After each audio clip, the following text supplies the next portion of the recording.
사랑하는 성도 여러분, 지금 여러분들은 어느 자리에 어떤 모습으로 있습니까? 신령과 진정으로 예배드리러 가시는 주님의 말씀 앞에 한 걸음 더 나오셔서 온전함으로 예배드리시기 바랍니다. 다 같이 묵상 기도 드리시겠습니다.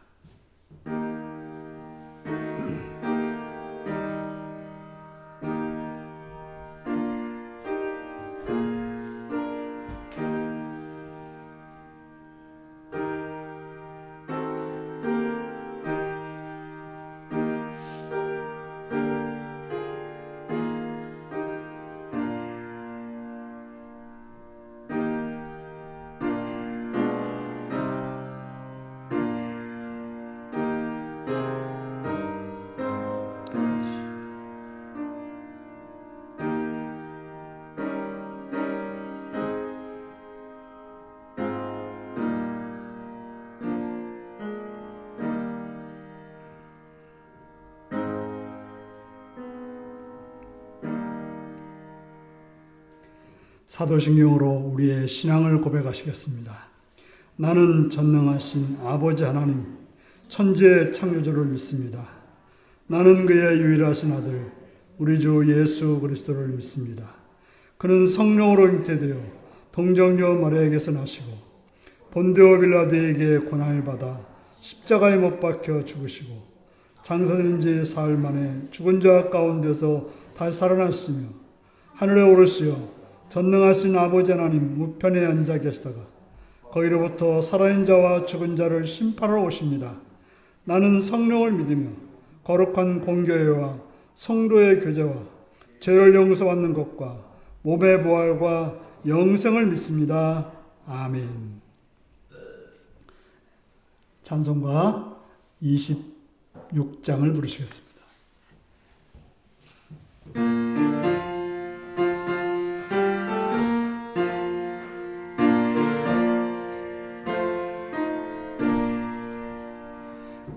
구세주를 아는 이들 찬송하고 찬송하세. 맘과 뜻과 힘 다하여 경배드리세. 주를 알지 못한 이들 주가 친히 인도하사 그의 피로 구속하니 찬송 부르세.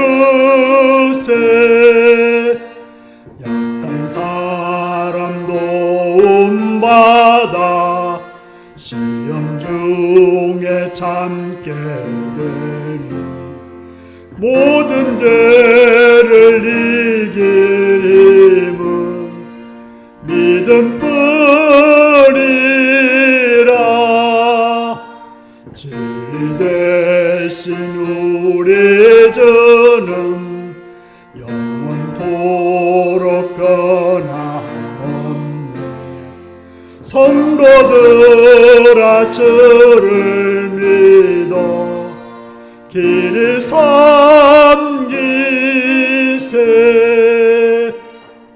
아멘. 이 시간 박준희 권사님 기도하시겠습니다.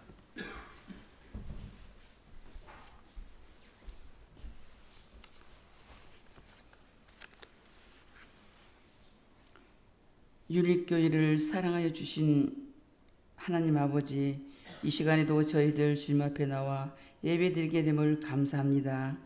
아버지, 황금의 들녘도 하나둘씩 자취를 감추고 아침 조석으로 제법 찬바람이 불어대는 10월달도 얼마 남지 않았습니다. 지난 한 주간도 생각해보면 말씀 가운데 사는 것보다 세상에 속하여 살 때가 많았음을 고백합니다. 주님 용서하여 주시옵소서. 이 시간에도 말씀을 듣고 늘 말씀 안에서 성령의 열매를 맺게 하옵시고 또한 예수님의 마음을 품고 살아가는 저희들 되게 하옵소서. 아버지, 이 나라 이 민족을 사랑하여 주시고 정치를 하는 지도자들도 항상 겸손한 마음으로 국민을 위한 지도자들이 되게 하시며 서로 협력하여 바르게 일할 수 있도록 주님 도와주시옵소서.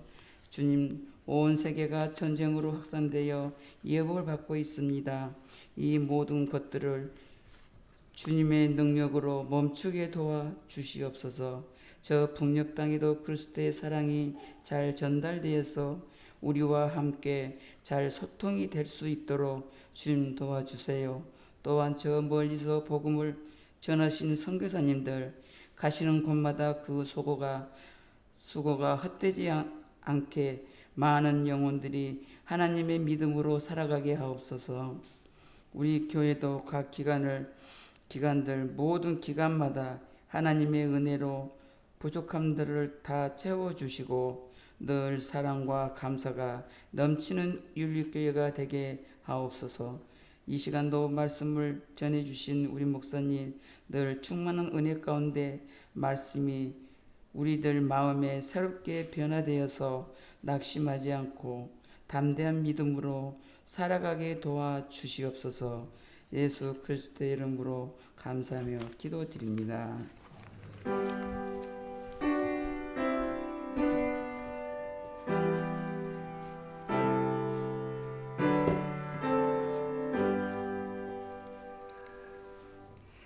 이 시간 우리 주신 하나님 말씀은 누가복음 21장 1절에서 6절까지 말씀입니다.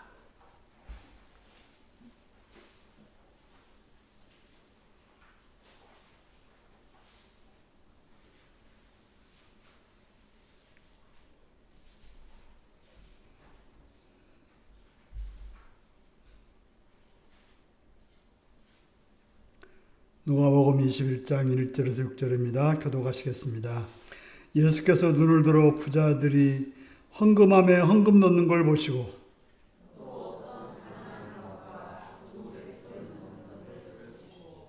이르시되 내가 참으로 너에게 말하노니 이 가난한 과부가 다른 모든 사람보다 많이 넣었도다.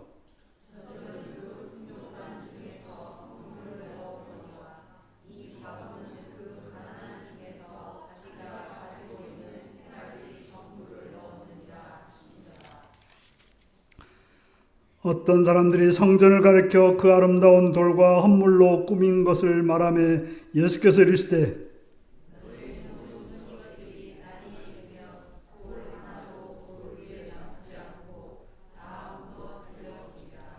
아멘. 어린이를 위한 기도를 드리시겠습니다. 참 좋으신 아버지의 사랑을 찬양하며 감사합니다. 하나님께서 사랑하시는 우리 어린이들을 이 땅에 보내주셨고 가정에서 이 사회에서 자랄 수 있게 하시니 참으로 감사합니다. 그들을 돌보는 부모들에게 지혜와 총명과 또한 풍성한 은혜로 인도해 주셔서 선하고 복된 길로 인도할 수 있도록 마음의 평강과 또한 풍성함과 관용으로 자녀들을 잘 양육케 하시옵시며 또한 좋은 본을 보일 수 있도록 하나님 말씀 안에 바로 서는 하나님 말씀을 따라서 기도하고 말씀을 따라 행하는 복된 부모들이 되도록 도와주옵소서. 그들이 있는 장소 학교나 어린이집이나 유치원을 붙들어 주시옵고 좋은 환경 속에서 밝은 환경 속에서 또한 복된 환경 속에서 그들이 배우고 익히는데 풍성하여서 그들의 삶이 넓혀지고 깊어지고 놀라워지는 그러한 어린이들로 성장케 하여 주시옵소서. 악한 것들이 틈타도록 막아주시옵고 어둠의 연사가 그들을 침범하지 못하도록 지켜주시옵고 오직 하나님의 선하신 뜻과 은혜만이 그 어린 심령들에 함께 하시고 복을 내려 주옵소서. 주의 은혜를 바라옵고 예수님의 이름으로 기도드리옵나이다. 아멘. 이제 다 같이 나셔서 찬송가 210장을 부르시겠습니다.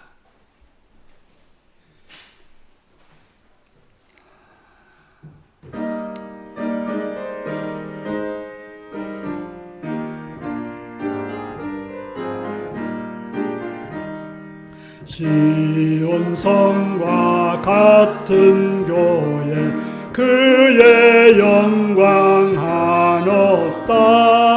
허락하신 말씀대로 주가 친히 세웠다.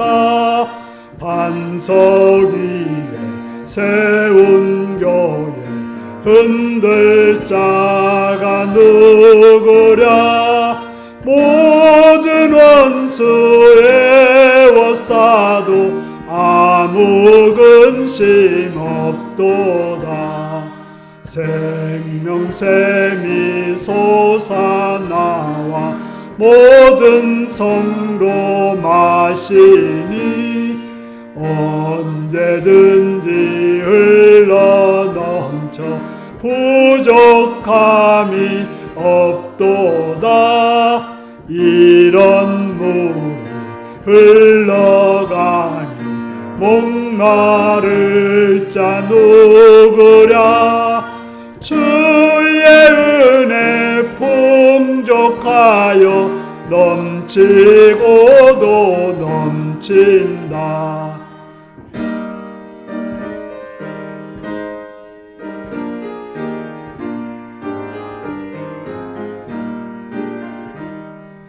주의 은혜 내가 받아 시온 백성 되는 때 세상 사람 비방해도 주를 찬송하리라.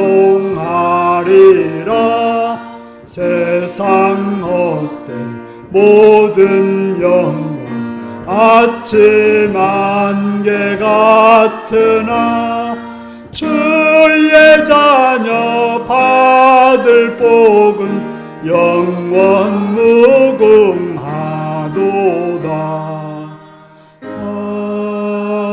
아멘.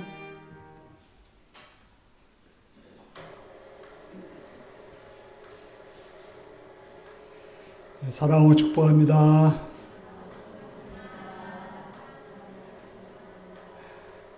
예수님을 사랑하시는 분들은 아멘 하시기 바랍니다. 아멘.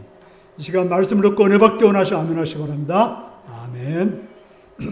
오늘은 누가복음 21장 1절에서 6절의 말씀을 가지고 가난한 과부의 두 렙돈이라는 제목으로 말씀을 나누겠습니다. 오늘 말씀 제목이 무엇입니까? 오늘 말씀을 여러분들이 읽으시면서 이런 생각을 했을 가능성이 많습니다. 아, 오늘 헌금을 많이 강조하겠구나 라고 생각할 것입니다. 가난한 가부도 자신의 생활비를 전부 드렸다고 하면서 그 일을 아름답고 숭고하다고 칭송하면서 그렇게 하라고 헌금을 많이 하라고 말한다고 들었을 것입니다. 두 렙돈이라는 돈은 많은 돈은 아니지만 생활비 전부를 바쳤기 때문에 비율로 치면 많은 헌금을 한 건 맞습니다. 그래서 많이 헌금을 못하더라도 내 가진 돈, 적은 돈을 헌금하면 하나님이 기뻐하신다라고 설교하는 걸 많이 들었을 것입니다. 그래서 헌금 생활을 잘해야 된다. 이런 설교를 들었을 것입니다. 그런데 오늘 본문을 진정 그 본문이 원하는 뜻이 무엇인지를 한번 살펴보고자 합니다. 하나님은 과부가 드렸던 그 두 렙돈을 정말로 기뻐하실까요? 여러분들이 가진 전 재산인 생활비를 하나님께 다 바치는 것을 정말 하나님이 좋아하실까요? 아니면 그걸 가지고 열심히 잘 사는 것을 기뻐하실까요? 우리는 그걸 한번 생각하면서 오늘 본문을 보아야 될 것입니다. 아마도 교회를 건축하는 교회마다 이러한 설교를 통해서 헌금을 많이 내라. 그래서 교회를 짓고 또 여러 가지 놀라운 일들을 했을 것입니다. 과연 예수님은 그러한 뜻으로 이러한 설교를 했을까요? 그러한 의도를 가지고 오늘 말씀을 하고 있는 것일까요? 여러분들이 아는 예수님은 어떤 분이십니까? 여러분은 예수님을 어떤 분으로 알고 계십니까? 지금 여러분들이 딱 이거밖에 없는데 그걸 마지막으로 하나님께 헌금하라고 말씀하시는 분이 하나님이실까요? 그래야 30배, 100배 갚아줄 것이니까 나를 믿고 헌금하라고 말씀하시는 분이 예수님일까요? 만일 내가 이제 어떤 분이 얼마밖에 없는 줄 알아요. 근데 그 돈을 다 헌금했다는 소식을 내가 들었을 때 저는 어떻게 해야 될까요? 너무 기쁘고 감사하다고 해야 될까요? 아니면 교인들한테 보십시오. 이 사람은 이렇게 자기 전재산을 다 드렸습니다. 라고 광고해야 될까요?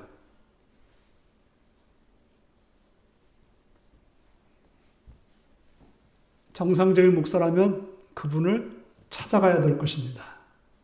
왜 그렇게 했는지. 먹고 죽으면 끝일 재산을 헌금한 그 사람에게 헌금을 잘했다고 칭찬하기보다는 왜 그러했는지 살펴봐야 올바른 교회가 아닐까요? 이러한 예를 듣기는 좀 그런데요.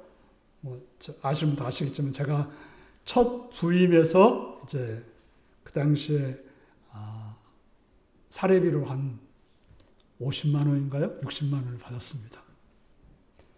저는 이제 늘 작정한 게 있기 때문에 첫 예물은 하나님께 드린다. 그런 마음으로 그러니까 그 받은 사례비를 그대로 헌금함을 넣었어요. 그랬더니 다음날 회계를 보시는 우리 김명희 사님 아버지가 그 돈을 그대로 가지고 오신 거예요. 아니 왜 헌금을 하셨냐고. 저희들이 사례비를 적게 줘서 지금 화가 나셔서 그러신 거냐고. 그게 바로 정상적인 마음이지 않습니까? 아니 목사님 한 달 살아야 되는데 그러려고 생활비를 줬는데 그거 가지고 드려버리면 어떡하냐고. 그래서 저는 일찍부터 작정한 것이 있어서 그렇게 했습니다 라고 말씀드려서 무마가 됐습니다.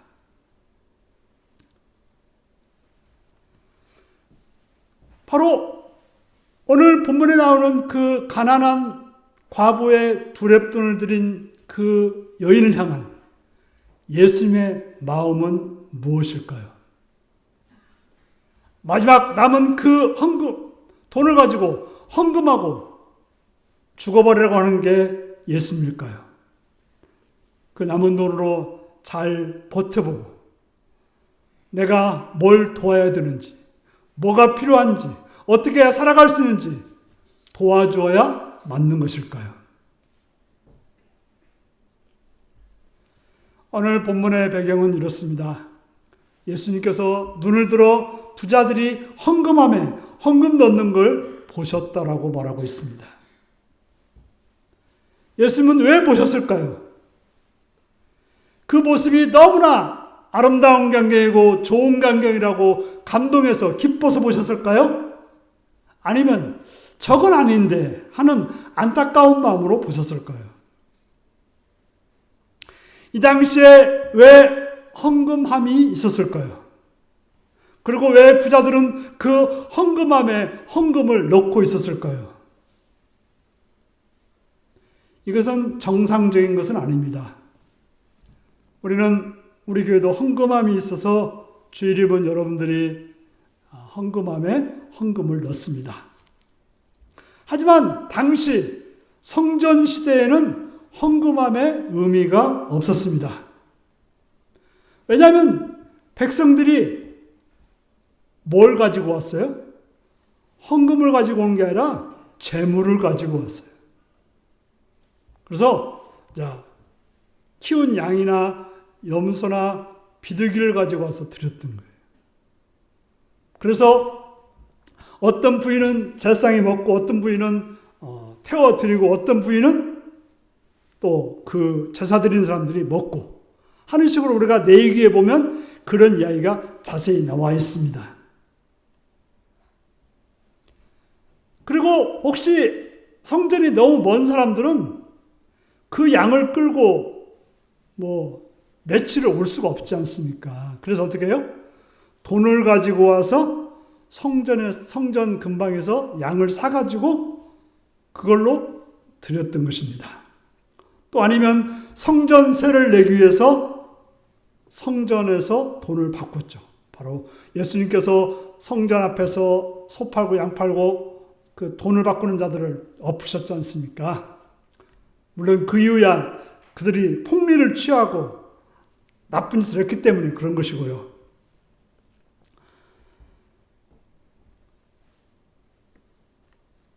그렇기 때문에 헌금함에다가 헌금을 넣는 일은 성전 제사 때는 없었다는 이야기입니다. 물론 우리가 구약성에 보면 그 성전이 허물어져 가지고 성전 건축을 위해서 헌금한 적도 있습니다. 그러면 이것은 무슨 장면일까요? 이 당시 이두메 출신 곧 에돔 출신인 헤롯 왕이 이스라엘 왕이 되면서 그 사람들이 유대인들에게 잘 보이고 싶었습니다. 유대인들의 관심은 어디에 있습니까?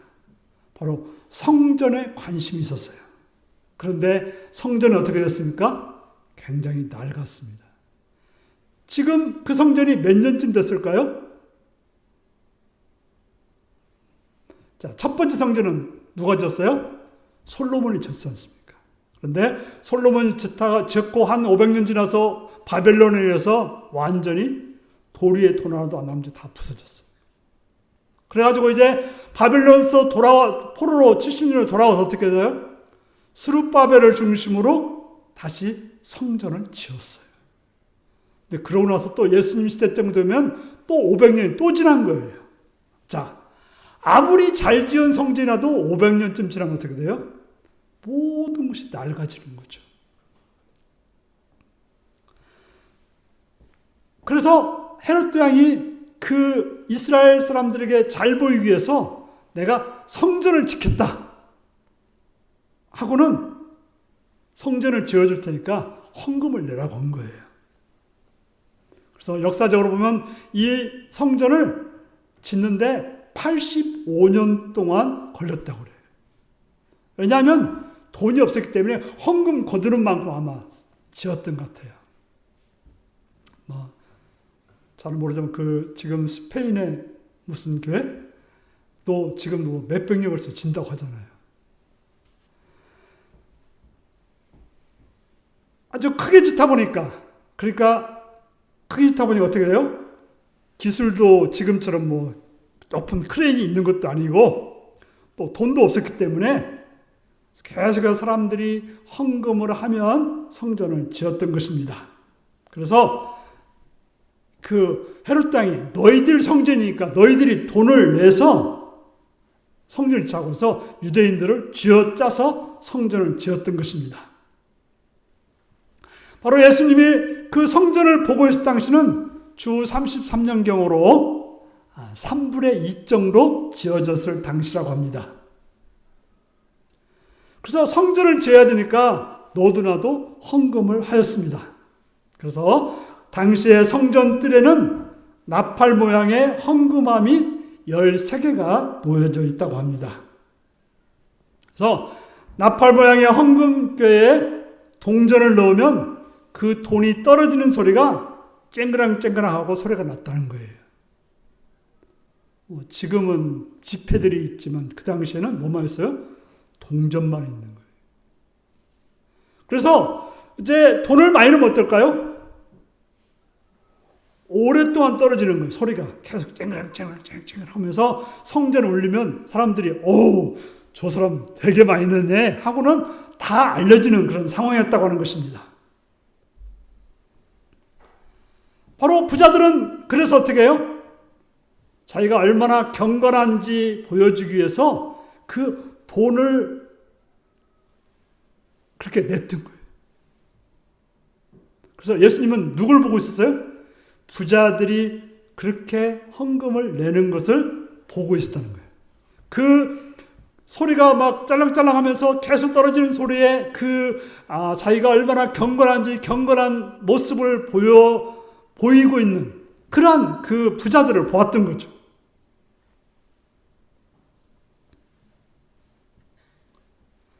그들은 자기들이 얼마나 믿음이 대단한지, 얼마나 하나님께 충성을 다하는지 그것을 보란 듯이 그렇게 헌금을 드렸던 것입니다.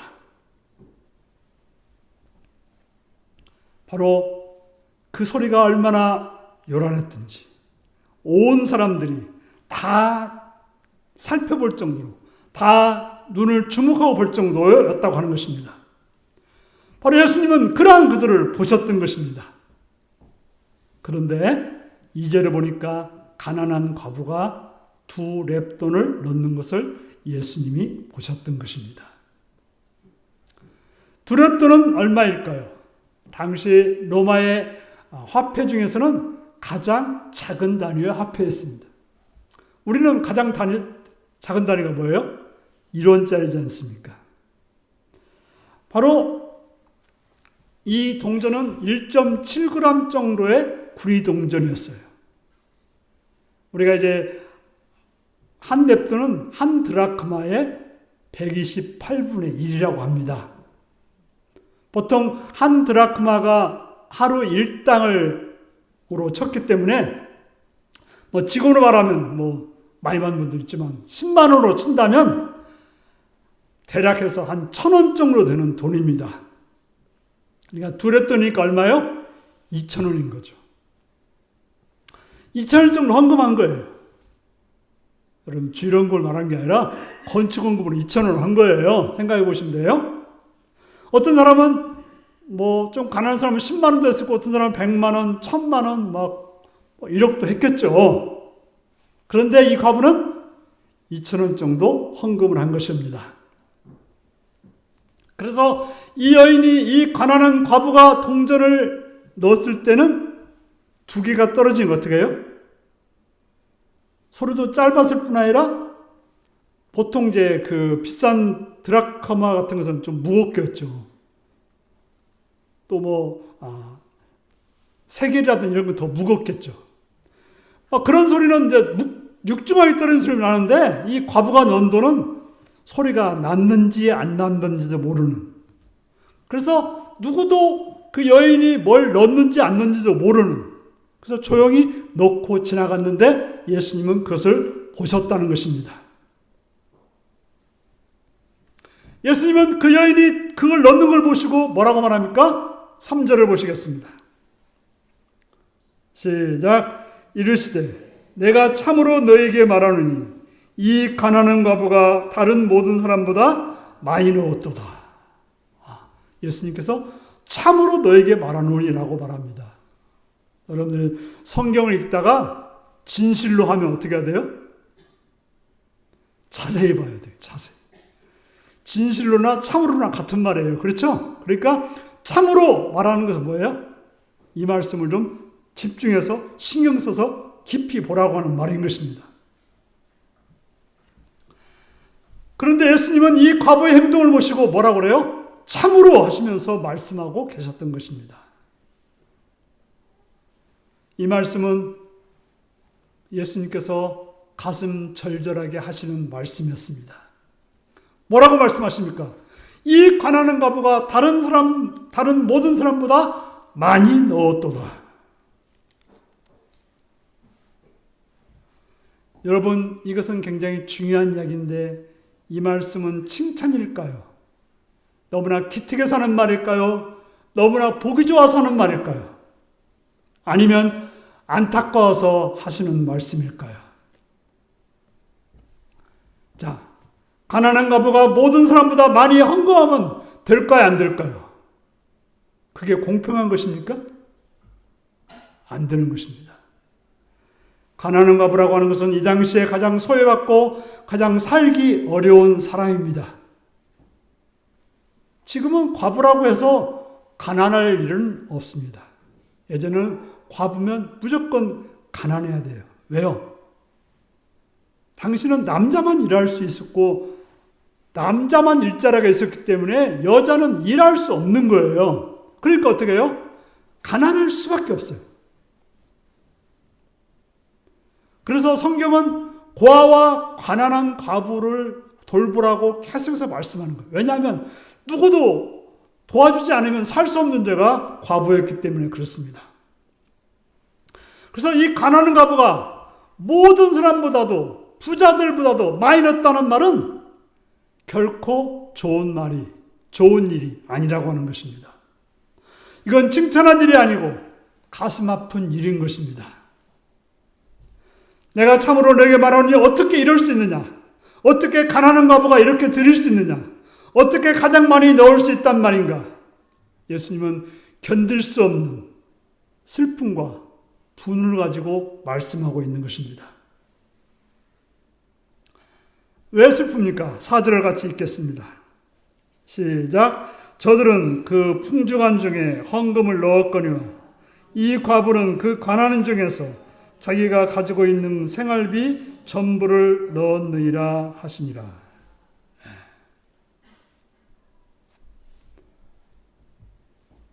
어떤 사람이 1,000만 원 헌금했다고 합시다.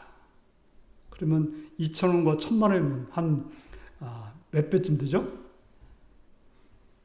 계산은 잘 안 되나? 그러니까 몇백 배 되지 않습니까? 몇백 배 많이 헌금을 했지만 2,000원 헌금한 사람은 그 돈을 헌금하면 집에 아무것도 없어요. 그런데 이 사람은 1,000만 원 헌금했을 때 어떻게 해요? 집에 몇십억이 있다는 거죠. 그렇기 때문에 1,000만 원 헌금했어도 전혀 삶에 문제가 없어요. 물론 돈이 줄어드는 건 있지만은 그렇다고 해서 이 사람의 생활이 어렵다면 생활에 문제가 되지는 않는다는 것입니다. 하지만 이 과부는 가난한 중에서 생활비 전부를 넣었기 때문에 이 과부는 어떻게 살겠습니까? 살겠다는 것입니까? 죽겠다는 것입니까? 종종 우리들은 가끔 헌금을 그렇게 한 적이 있죠. 저도 이제 신학교 가기 전에 하늘산 기도원을 간 적이 있어요. 제 수중에 딱 10,000원이 있었어요. 그리고 이제 한 3박 4일 하려면 밥 사 먹고 그러면 대충 맞는 돈이에요. 헌금을 해야 되는데 헌금할 돈이 하나도 없잖아요. 그래가지고 마지막 사 먹을 돈 한 1,000원 정도인가를 딱 남겨놓은 거예요. 1,000원하고 차비 정도만 남겨놓고 나머지를 헌금했어요. 그러고는 뭐 할까요? 금식을 한 거죠. 금식. 작정되지 않았지만 어쨌건 금식을 한 거죠. 아마 여러분 신앙생활하면서 그런 경험들이 많았을 거라고 생각합니다. 그래도 이제 저는 이제 또 돈을 벌 수도 있다든지 아니면 또 누군가 줄 수도 있는 거죠. 그러나 이 사람은 이거면 끝나는 거예요. 그렇기 때문에 이건 절대로 기쁜 일이 아닙니다. 그냥 망한 길인 것입니다. 이것을 본 예수님은 아주 화가 났습니다. 예수님께서 그 일에 대해서 아주 화가 나고 막 속상해하니까 제자들이 말을 돌리는 거예요. 아니 예수님 왜 그러세요? 저렇게 아름답게 헌금을 했는데 왜 이렇게 속상해서 말씀하세요? 라고 말했던 것입니다. 5절을 읽겠습니다. 시작. 어떤 사람들이 성전을 가리켜 그 아름다운 돌과 헌물로 꾸민 것을 말하며 예수께서 이르시되, 제자들이 그럴 때 어떤 사람이 보니까 제자들인지 아니면 다른 사람일 수도 있습니다만 아마 12제자는 아니라도 다른 제자일 수도 있겠죠. 예수님 보세요. 흥분하지 마세요. 화내지 마세요. 자, 저렇게 헌금들 해가지고 이렇게 멋진 성전을 지금 짓고 있잖아요. 라고 말했던 것입니다. 자, 저기 성전의 아름다운 돌들을 보세요. 그 헌금 때문에 저렇게 지어진 거 아닙니까? 저렇게 가난한 것까지 전 재산을 바쳐서 헌금해서 이렇게 아름다운 성전이 지어지지 않았습니까? 라고 말했던 것입니다. 그러자 예수님이 그러냐라고 했습니까? 6절을 보시기 바랍니다. 6절입니다. 시작. 너희 보는 이것들이 날이 이르면 돌 하나도 돌 위에 남지 않고 다 무너뜨려지리라. 뭐라고 그래요? 좋다가 아니라 다 무너질 것이다. 저거 아무것도 아니다. 너희들이 자랑하는 저것 때문에 너희들이 망할 거라고 말하고 있습니다. 예수님은 보통 화가 나신 게 아닙니다. 왜 그럴까요? 왜 이렇게 예수님은 화가 나신 것일까요? 바로 가난한 과부의 고열을 빨아서 지은 성전은 망하고 만다고 말하고 있는 것입니다. 너희들 이렇게 하면 이 성전이 80년 아니라 100년을 지어도 다 망한다고 하십니다. 실제로 한 40년 후에 이 성전이 완전히 다 헐어지고 맙니다. 로마에 의해서 완전히 멸망을 당합니다. 바로 하나님은 그런 것을 절대로 기뻐하지 않는다라고 말씀하고 있습니다. 왜 이렇게 화가 나신 것일까요? 오늘 21장이 시작되는 부분이 이렇게 시작됩니다. 한번 20장 45절에서 47절 다시 한번 읽겠습니다. 45절에서 47절입니다. 시작. 모든 백성이 들을 때 예수께서 그 제자들에게 이르시되 긴 옷을 입고 다니는 것을 원하며 시장에서 문안받는 것과 회당의 높은 자리와 잔치의 윗자리를 좋아하는 서기관들을 삼가라. 그들은 과부의 가산을 삼키며 외식으로 길게 기도하니 그들이 더 엄중한 심판을 받으리라 하시니라. 아멘. 이 당시에 종교 지자들, 바로 성전 건축을 하기 위해서 독려했던 자들이 누구입니까? 바로 여기서 말하는 긴 옷을 입고 다니며 시장에서 문안받고 높은 자리를 좋아하고 잔치의 윗자리를 좋아하는 사람들을 말하고 있습니다. 바로 대우받고 잘 먹고 잘 사는 것을 최고로 생각하는 종교 지도자들에게 지금 경고하고 있는 것입니다. 왜 그들을 조심해야 됩니까? 47절 다시 한번 읽습니다. 시작. 긴 옷을 입고 다니는 것을 원하며 47절입니다. 그들은 과부의 가산을 삼키며 외식으로 길게 기도하니 그들이 더 엄중한 심판을 받으리라. 뭐라고요? 과부의 가산을 삼켰다라고 말하고 있습니다.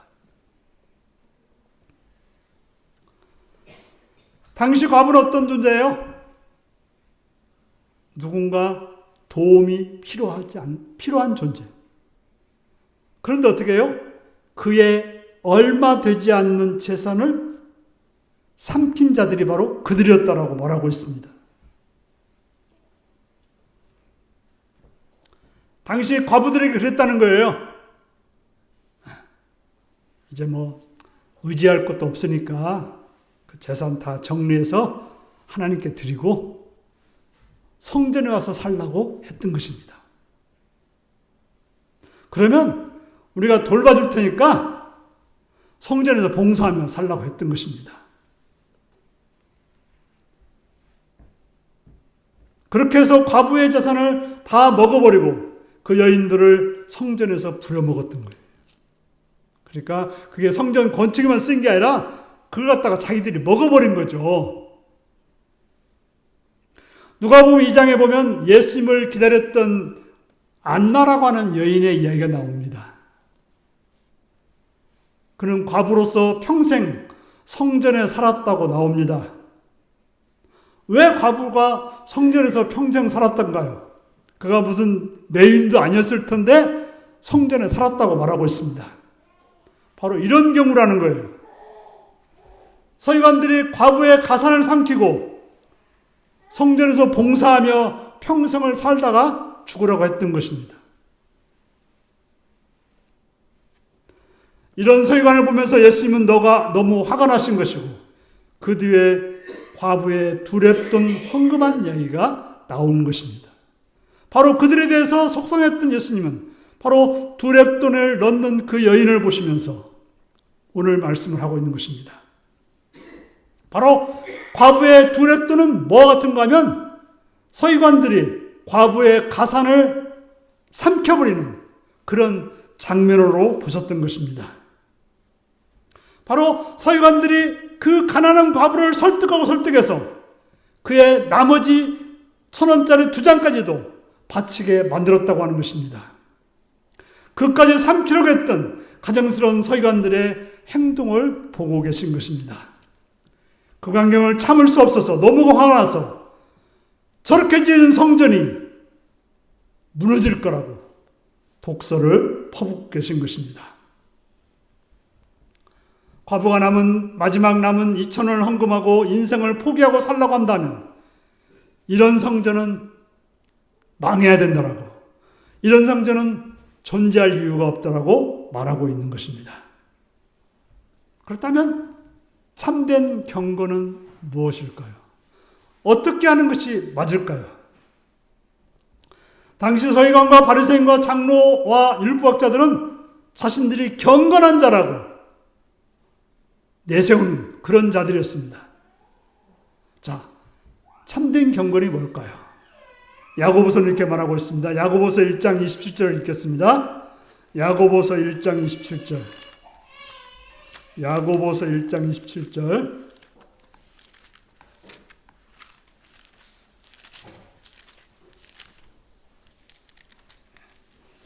(371페이지입니다) 372페이지 야고보서 1장 27절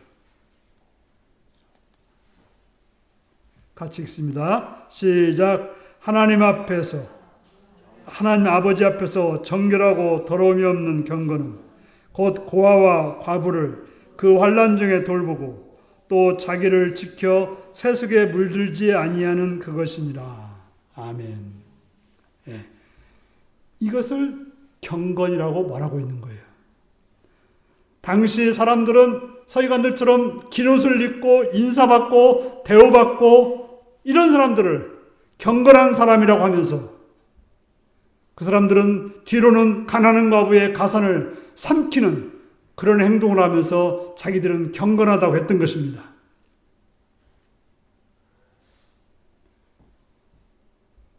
다른 사람들을 그것을 착취해서 성전을 짓고 또 그것을 당연한 듯이 하면서 자기는 경건하다고 말하는 것. 그것은 경건이 아니라고 말씀하고 있는 것입니다. 하나님을 아버지라고 고백하면서 그 하나님 아버지 앞에서 정결하고 흠이 없는 경건은 무엇일까요? 진짜 신앙은 무엇일까요? 오늘 본문은 야고보는 고아와 과부를 환난 중에 돌보는 거라고 말하고 있습니다. 그들이 얼마나 재산을 지켜주고 헌금하려고 해도 안 해야 된다고. 먼저 자신을 생각하고 자신을 살피고 또 부족한 것이 있으면 도와주고 일거리를 만들어주고 대책을 마련해 주는 것이 바로 참된 경건이라고 야고보서를 통해서 예수님은 말씀하고 있는 것입니다. 과부의 가산을 삼키고 마지막 남은 지산까지 박박 긁어서 하나님께 드리는 것을 잘했다고 칭찬하는 것이 경건이 아니라는 것입니다. 그리고 세속에 물들지 않는 것, 세상을 따라가지 않는 것, 물질을 따라가지 않는 것, 이것을 경건이라고 말하고 있습니다. 당시 얼마나 많이 경건하다는 사람들이 세속에 물들었는지, 당시에 그 제사장이나 서기관이나 바리새인들이 얼마나 돈을 밝혔는지, 명예를 좋아했는지, 그걸 가지고 폼잡고, 그래서 어떻게 해요? 높은 자리에 앉기를 좋아하고, 또 자기가 기도하고 있다고 길거리에서 기도하고 폼잡던 그런 것을 좋아했던 것입니다. 예수님은 말하죠. 진짜 경건이 무엇이냐? 그런 식으로 과부의 가산을 삼키는 그런 짓을 하면서 경건이라고 말하는 것은 그걸로 인해서 이루어진 성전은 무너질 거라고 말씀하고 있는 것입니다. 자, 성전이 뭐하다는 곳입니까? 성전이 어떤 곳입니까? 하나님이 계신 곳이고 하나님을 만나는 곳이고 하나님과 교제하는 곳입니다.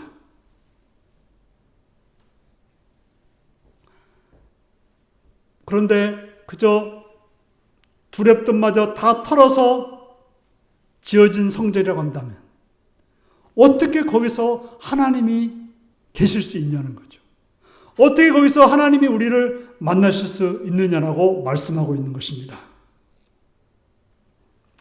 우리는 말씀 아닌 것에 현혹되어서는 안 될 것입니다. 예수님이 무슨 마음으로 이 말씀을 하고 있는지 우리는 주목해야 되는 것입니다.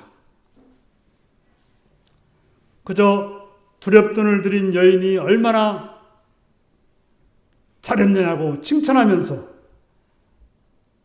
그를 따라야 된다고 말한다면 예수님의 이야기를 정반대로 듣고 있는 것입니다. 이건 칭찬이 아닙니다. 예수님은 지금 이 모습을 보고 분노하시고 슬퍼하시고 낙담하시고 이렇게 살아가는 것은 경건생활이 아니라고 말하고 있고 그런 사람이 갈 수 있는 천국은 없다라고 말하고 있는 것입니다. 그래서 예수님이 오신 것입니다. 그래서 예수님이 십자가에 죽으신 것입니다. 종종 우리는 신앙생활 한다면서 이러한 서기관들처럼 행동하고 있지는 않는지 살펴봐야 될 것입니다. 교회가 교회답지 못하고 종교지도자가 종교답지 못한 모습들이 많습니다.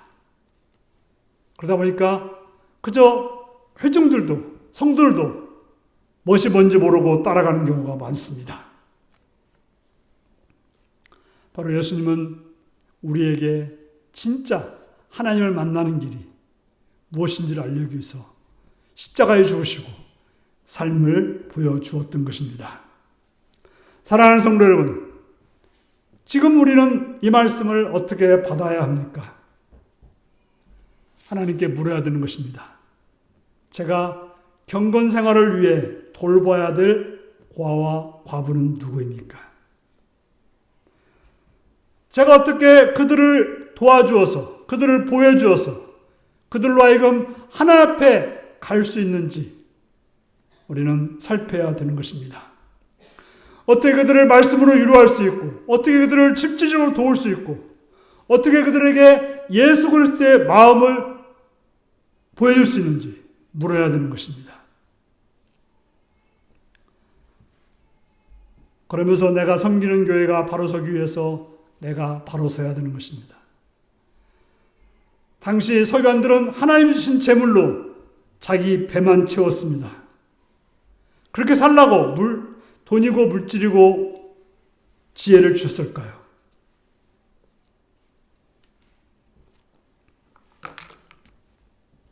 우리는 우리의 가진 것으로 어떻게 하면 죽을 사람을 살릴 수 있는지, 망할 사람을 일으킬 수 있는지, 하나님을 떠난 사람을 불러오게 할 수 있는지 그 길을 물어야 되는 것입니다. 하나님 우리를 청지기로 부르셨습니다. 하나님의 재물을, 하나님의 여러 가지를 맡겨주신 것입니다. 우리가 가진 것들은 다 하나님이 주신 것들입니다. 그렇기 때문에 그걸 통해서 어떻게 써야 되는지, 어떻게 사용해야 되는지, 그걸 통해서 어떻게 하나님을 영화롭게 하고 어떻게 해서 다른 영혼들을 도울 수 있고 남을 세울 수 있는지 물어서 행동해야 되는 것입니다. 그러면 여러분들이 내가 할 수 있는 일이 무엇인지를 찾고 그래서 우리 교회가 바르게 서는 복된 여러분들이 되시기를 바랍니다. 기도하시겠습니다. 사랑하는 성도 여러분,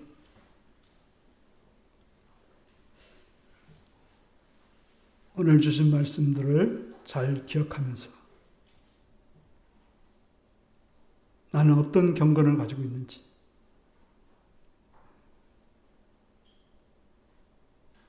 살피면서 다 같이 기도하시겠습니다.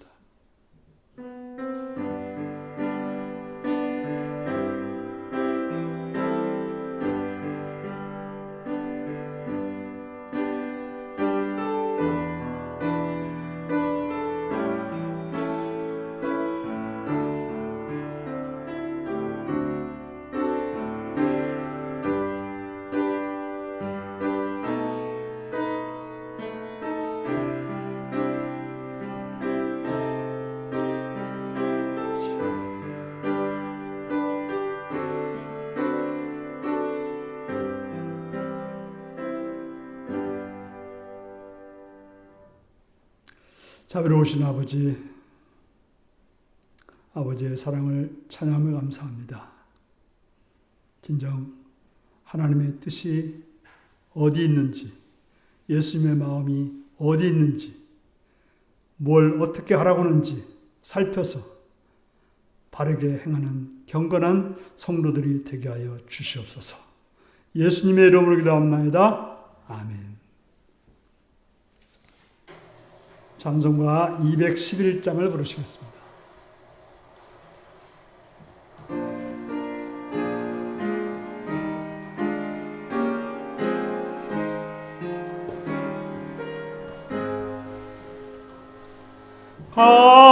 값비싼 향유를 주께 드리 막달라 마리아 본받아서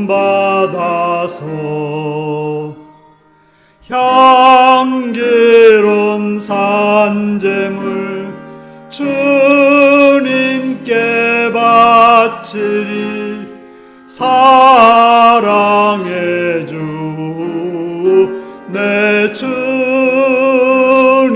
주님께 연약한 자에게 힘을 주고 어두운 세상에 빛을 비춰 성실과 인내로 내 형제 이끌리 사랑의 주 내 주님께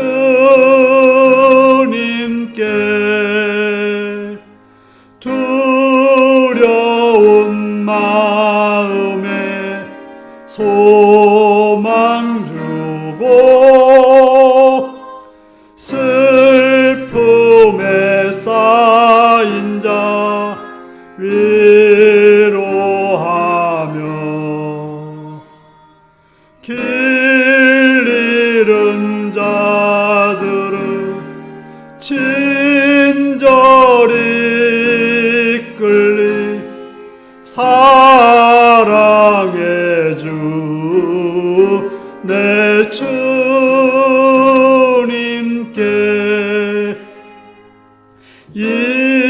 인생의 황혼이 깃들어서 이 땅의 수고가 끝날 때에 주님을 섬기다 평안히 가리다 사랑의 주 내 주님께 아멘.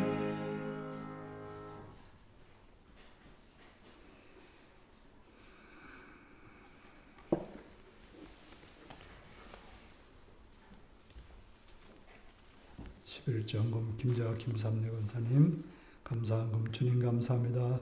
전심으로 예배하며 주님을 만나는 주의 백성 되기를 원합니다. 오정 김명숙 주님 감사합니다. 김승철 구민진 사인 드렸습니다. 감사합니다. 박헌일 형제님 들으셨습니다. 감사한금 정충원 이수종 사인 들으셨습니다. 박명훈 성부님 들으셨습니다. 네, 감사합니다. 예배드리게 하시면 감사합니다. 이몽빈 장정수 선생님 드렸고요. 주님의 자녀 허락해 주심을 감사합니다. 늘 항상 함께 하실 줄 믿습니다. 김슬기 박유로 드렸습니다. 감사한금 최영골 사인 드렸고요. 감사한금 김명희 사인 드렸습니다. 생일 감사한금 원찬이 사인 드렸습니다. 선교원금 김재화 김삼래 권사님 드렸고요. 성미 권래 권사님 드렸습니다. 기도하겠습니다.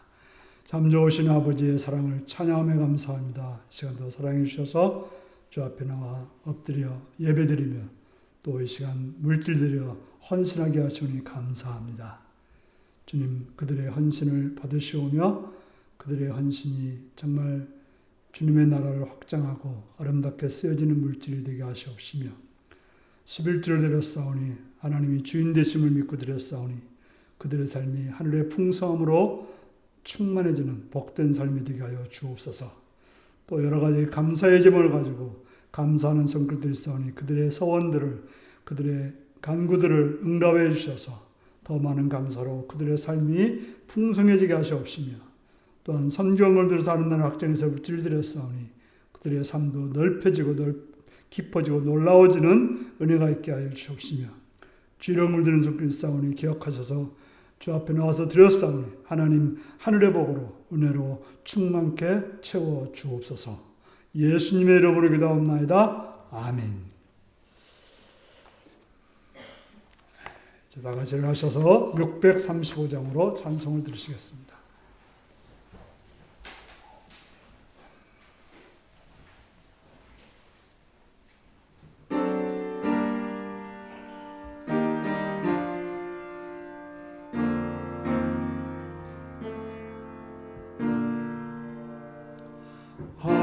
하늘에 계신 아버지 이름 거룩하사 주님 나라 임하시고 뜻이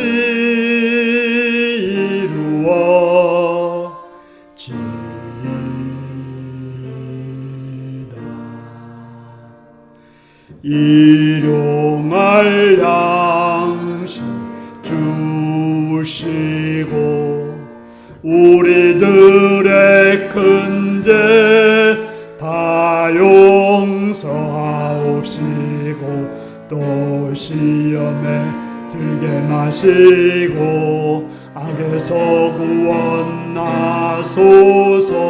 대개 주의 나라 주의 권세 주의 영광 영원히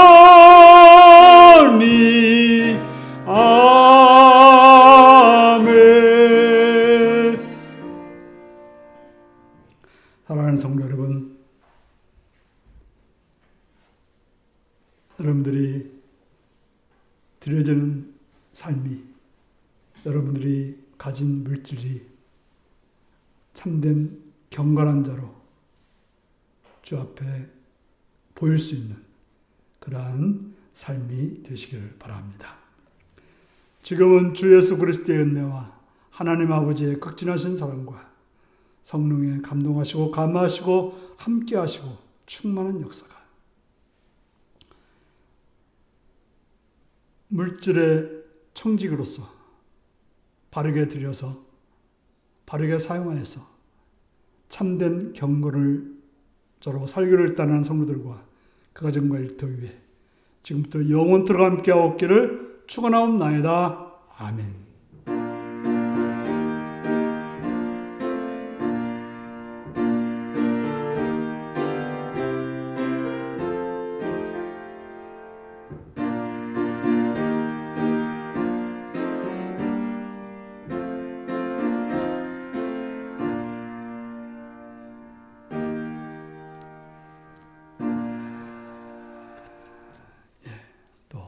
새로운 신자가 등록합니다.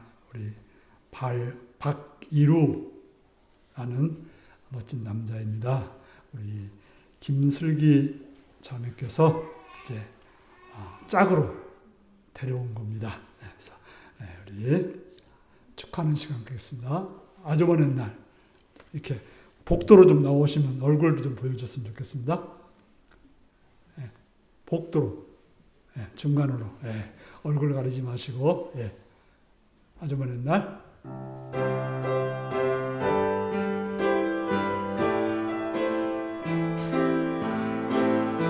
중간으로 나오시라니까 중간으로 자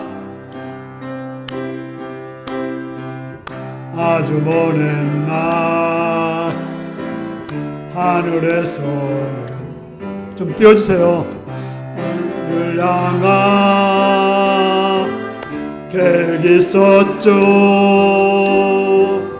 하나님께서 바라보시며 좋았더라고 말씀하셨네. 이 세상 그 무엇보다 귀하게 나의 손으로 창조하였노라.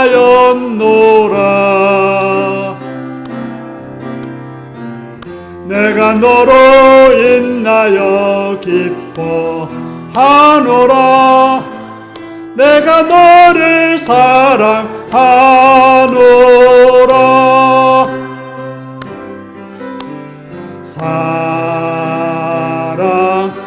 사랑해요.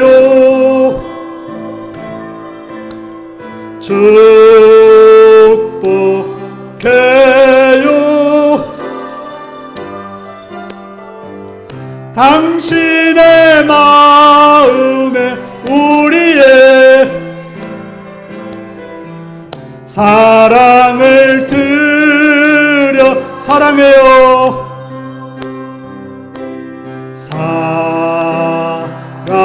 사랑해요.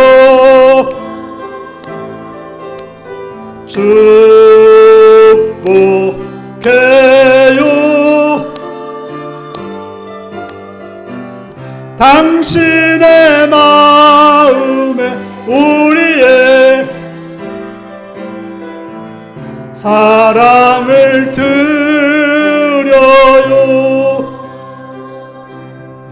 우리 이제 내년 정도는 가정을 이룰 것 같은데요. 잘 만나서 잘 가정 이룰 때까지 하나님께서 도와주시고 함께하도록 여러분들 기도해 주시고 또 격려해 주시고 사랑해 주시기 바랍니다. 제가 기도하겠습니다. 자비로우신 아버지의 감사를 드리며 찬양을 드립니다. 우리 박일호 형제님, 우리 김슬기 양을 만나서 또 이렇게 율례교회에 참석하게 됐습니다. 하나님의 은혜 좀 믿고 감사드립니다. 우리 박일호 형제가 이런 은혜의 자리에 왔사오니 하나님의 말씀을 듣게 하시옵고 하나님의 말씀을 통해서 그의 영혼이 거듭나며 하나님의 자녀로 하나님의 백성으로 복받는 귀한 은혜가 있게 하여 주시옵소서. 귀가 열려지게 하시옵고 눈을 열리게 하시고 마음을 열어서 정말 변화되는 새로운 역사가 있게 하여 주옵소서. 또한 이제 여러 가지 계획이 있는 줄 아는데 주께서 함께 하시옵고 그 길을 선하게 인도하시옵시며 주의 은혜 가운데 아름답고 복된 길이 되도록 도와주옵소서. 둘 사이의 만남을 하나님께서 지켜주셨고 둘 사이의 만남을 통해서 또 새로운 아름다운 가정으로 나갈 수 있도록 주여 함께 하시고 도와주옵소서. 악한 것들 틈타지 못도록 막아주시옵고 선하신 주의 은총만이 함께 하시옵시며 이렇게 시작되었사오니 그의 평생의 삶이 하나님의 자녀로 하나님의 백성으로 승리케 하여 주시옵소서. 주를 바라옵고 예수님의 이름으로 축복하며 기도하옵나이다. 아멘. 박수하겠습니다. 내 물질을 가지고 경건하게 살겠습니다.